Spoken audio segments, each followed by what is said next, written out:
দাক শুৱনি হিচাপত তেওঁক শ্ৰদ্ধাঞ্জলি হিচাপত আমাৰ ইয়াত আয়োজন কৰা হৈছিলে। তো আমাৰ বিভিন্ন অনুষ্ঠান ইয়াত আয়োজন কৰা হৈছে, যেনেকৈ আমি প্ৰথমতে 1000 চাকি বন্তি আপোনালোকে দেখিব পাইছে, চব ফালৰ পৰা চাকি বন্তিবিলাক জ্বলাই পেলাই আমি জুবিন দাক সুৰিছোঁ। তেওঁৰ আদ্যশ্ৰাদ্ধ হিচাপত বা শ্ৰদ্ধাঞ্জলি হিচাপত এই আয়োজনটো কৰা হৈছে।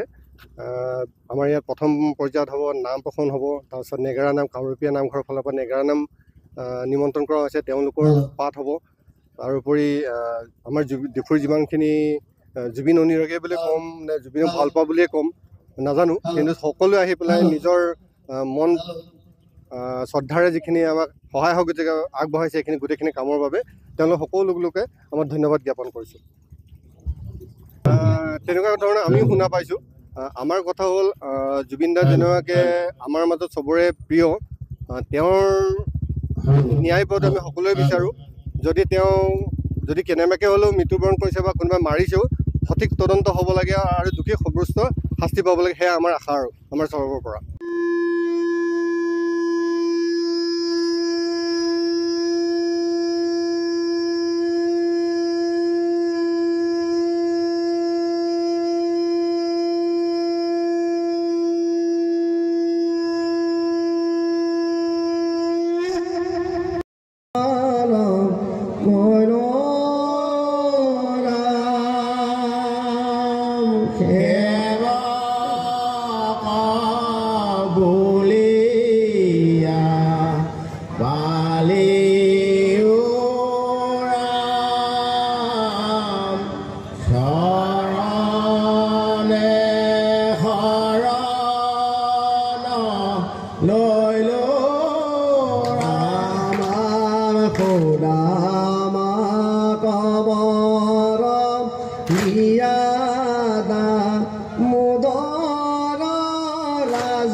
Lord